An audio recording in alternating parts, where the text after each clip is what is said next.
Hello guys, get ready with me. നമുക്കിന്ന് community പോസ്റ്റിങ്ങിന് പോയാലോ? അപ്പോൾ ഞാൻ അവിടെ റെഡി ആവട്ടെ, നമുക്കൊരു കഥ കേൾക്കാം. ഞാൻ എങ്ങനെയാണ് തമിഴ്നാട്ടിൽ വന്നതെന്നുള്ള കഥയാണിത്. +2 കഴിഞ്ഞ് എന്തോ ചെയ്യുമെന്ന് ആലോചിച്ചിരിക്കുമ്പോഴായിരുന്നു ആരൊക്കെയോ പറഞ്ഞു നഴ്സിംഗ് എടുത്താൽ നല്ലതായിരിക്കും. ഞാനും ആലോചിച്ചു, എന്നാൽ പിന്നെ അത് തന്നെ ആയിക്കളയാം. ആ സമയത്ത് ഒരു ബോധമില്ലാതെ വീട്ടിൽ നിന്ന് മാറി ഹോസ്റ്റലിലൊക്കെ നിന്ന് പഠിക്കണം, മറ്റേ സിനിമകളിലൊക്കെ കണ്ട പോലെ ഹോസ്റ്റൽ ലൈഫ് അതൊക്കെ എൻജോയ് ചെയ്യാൻ വേണ്ടി മാത്രമാണ് ഞാൻ ആ സമയത്ത് എടുത്തിയാടി തീരുമാനം എടുത്തത്. തമിഴ്നാട്ടിൽ തമിഴാണ് സംസാരിക്കുന്നതെന്നുള്ളൊരു ബോധം പോലും ആ സമയത്ത് എനിക്കില്ല. ഇവിടെ വന്നു കഴിഞ്ഞാൽ ഞാൻ ആലോചിക്കണേ, എത്ര പെട്ടെന്ന് വർഷങ്ങൾ പോയി.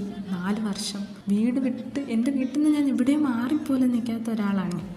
അങ്ങനെ ഒരാൾ ഇത്രയും വർഷം എനിക്ക് അറിഞ്ഞുകൂടാത്ത ആൾക്കാരുടെ കൂടെ സർവൈവ് ചെയ്തെന്ന് പറഞ്ഞാൽ എനിക്കെന്നെ വിശ്വസിക്കാൻ പറ്റണില്ല. പറഞ്ഞ് ഞാൻ ഒരുങ്ങിക്കഴിഞ്ഞു ഗൈസ്.